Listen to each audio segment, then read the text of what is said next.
ეხლა მან ერთ ცოტა გავერკვიოთ, ეხლა ჩვენ მართალია სამხედრო სპეციალისტები არა ვართ, მაგრამ ეხლა კითხვა იყო სულ სხვა რამე.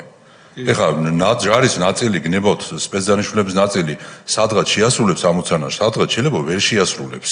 შეიძლება ნაწილობრივ შეასრულებს, მაგრამ ეს შეიძლება გახდეს იმის მიზეზი, რომ ერთიანი შტაბი დანაწევრდეს და ხელმძღვანელი სამი გახდეს? ეს რა შუაშია?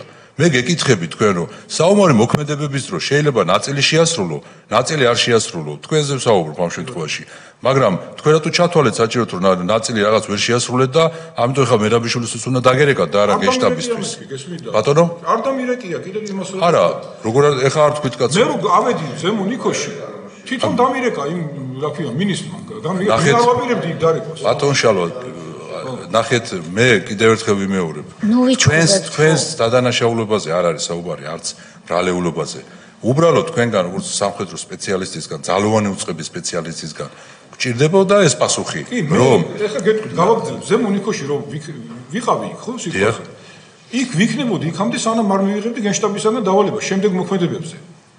მე უბრალოდ ცუდი პოზიცია იყო, იმიტომ რომ იბომბებოდა რაღაცა და ამ დროს დამირეკა თვითონ. გამიგე და ამ დროს დამირეკა და ეს თვითონ ამას ესეც ხო არასტორია ბატონ შალო, მაშინ დამეწახეთ. ბატონო? თქვენი როგორც სპეციალისტის პასუხი გვაინტერესებს. მაგრამ უფლება ქონდა რომ მოეცათ ჩემთვის ბრძანება, მე ამას გეუბნებით, არასტორია თუ სწორია, მაგრამ ქონდა უფლება. არა, ეს მე შეიძლება გითხოთ ბატონ შალო, არა ვარ სპეციალისტი.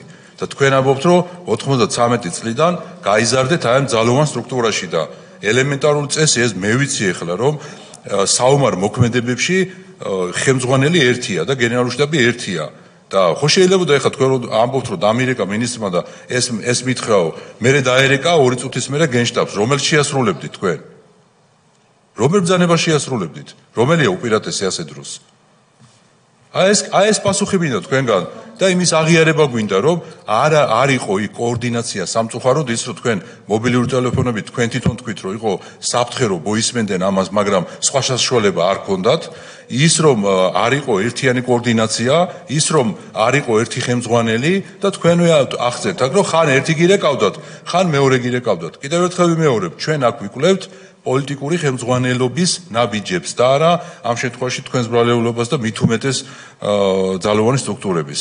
აი და ბიჭებს მით უმეტეს ყველას კიდევ ერთხელ დიდი მადლობა რა თქმა უნდა. აი ამისი პასუხი გვინდა ბატონ შალვა. აი იყო ეს ნორმალური და არის ნორმალური თუ არა რომ ხან ერთმა დაგირეკოს, ხან მეორემ და მაშინ რომლის ბრძანება შეასრულებთ. ხო არ არის ეს ნორმალური, დაგვეთანხმეთ.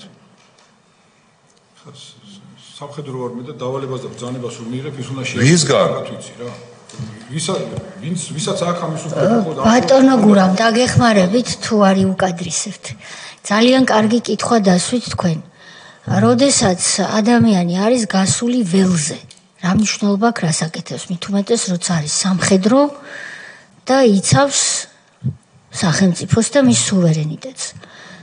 თუ მიიღებდით, მას ჭირდება კაფიოობა მაქსიმალური, იმიტომ რომ დროა ცოტა. თქვენ თუ მიიღებდით ბატონმა გურამმა ეს კითხათ. დავალებას გენშტაბიდან, მოადგილისგან, ან ბატონი გუგავასგან, რომელიც გეტყოდათ წაბრძანდი მარცხნივ და თუ მიიღებდით ვანო მერაბიშვილისგან, თქვენი მინისტრისგან დავალებას წაბრძანდი მარჯვნივ. რას გააკეთებდით? როგორ იყო ეს მოწყობილი? რას იზამდით? ურთიერთ გამომრიცხავ ბრძანებებს თუ მიიღებდით? ბოლო ბრძანება თუ იქნებოდა გენშტაბის უფროსისგან იმ დავალებას შევასრულებდი. რომელიც ბოლო იქნებოდა და თუ იქნებოდა? თუ დამირეკავდა ზაზა და სიტყვა ზაზოგოგავა და მეტყოდა რომ იყავი მან და ისაკენი რა ქვია დაგველოდე ჩვენ ან არ გადაადგილდე, მაშინ ამ დავალებას შევასრულებდი. და შემდეგ თუ დაგირეკავდათ ბატონ ივანო და გეტყოდათ გადაადგილდიო, ასეთ შემთხვევაში გადაადგილდებოდით. ანუ ბოლო ბრძანებას შეასრულებდით მიუხედავად იმისა ის და ეს და თუ დამირეკავდა ეს მეტყოდა და მე უკვე ჩავთვლიდი რომ ეს დანაყოფები დანარჩენები არ იყვნენ მზად და მარტო გასაგებია